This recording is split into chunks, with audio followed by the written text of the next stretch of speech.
Marie Calloway doesn't want to participate in this profile. 4 months. The introverted writer has known that I was working on a story about her and her writing, as well as the often loathsome reactions her work garnered a little less than a decade ago. I tried reaching out to her through her friends, her agent, her former publisher, and she politely declined every time. It didn't seem like Calloway was displeased, just bemused and evidently uninterested in being directly involved. I think she thinks it's funny to be absent in a profile like this, Annalise Ogard, a filmmaker and Calloway's friend, told me in an interview. They've been friends since middle school, having found each other on LiveJournal at 14. A lot of the people in Calloway's life encountered her on the internet as teenagers, long before she became a writer and a symbol for oversharing. I really think the driving motive here is her loopy sense of humor. But if Calloway had suddenly become convivial and media-friendly, I guess I'd be disappointed. It just wouldn't make sense given the nature and tone of her brief public career, one that started around 2010 and ended abruptly around 2016. Part of her appeal, even when she was still on Facebook and doing readings in independent bookstores throughout New York, was that she wasn't very big on explaining herself. When she deleted her once prolific Tumblr account a decade ago, her reasoning was brief: dislike being watched, she wrote. If you were on the internet in the 2010s, you're probably aware of Calloway's work, even if you can't quite remember the specifics. Her writing appeared on websites like Thought Catalog and Vice, which were dedicated to archiving the feelings of upwardly mobile white millennials.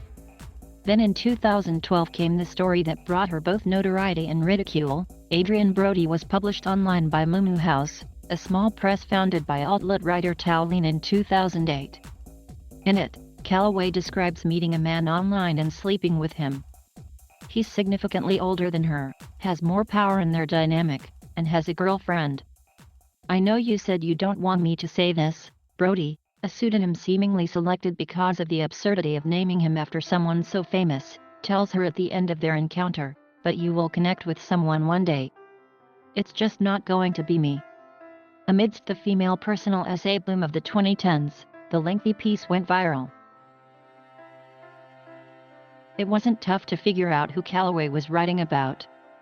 According to the Rumpus, the story had previously been published on her now-deleted Tumblr and used the name of a real literary figure, Rob Horning, then a senior editor and now the executive editor at the New Inquiry. At least in New York media, he might never be able to shake the association completely. Horning has kept quiet publicly about the essay, which paints him as yet another man with an inferiority complex who cheats on his girlfriend with a much younger woman. Adrian Brody sparked a debate about the ethics of outing someone's bad behavior, the value of confessional writing, and whether Calloway was a good artist or just a pretty girl provocateur who knew that writing graphically about cum would get her some attention. It's always been acceptable for men to completely consume young women for their art, Ogard said. But Murray writes about this relationship with this man and everyone's like, whatever happened to discretion? There were stark contrasts between the prevailing arguments about her. Calloway was either a calculating Lolita in training who exposed a man's legal but distasteful indiscretions for her own professional gain, or she was a fawn among sharks, not understanding how she was being taken advantage of by the men in her life. With writing like Miss Calloway's, it's tempting to believe that there is some sort of feminist impulse at work, that she derives power from humiliating men with her sexuality, the same tool they used to objectify her, Kat Stoffel wrote in the New York Observer in 2011. But most of her subjects, she's done it more than once, were complicit, willing, and even flattered. Some people found her work refreshingly honest and the writing crisp and memorable.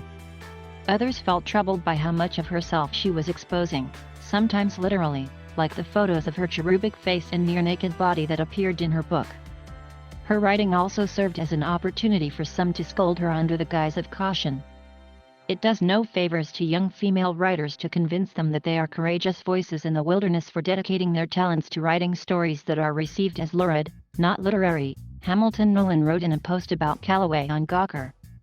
Let's all shut up more in 2012.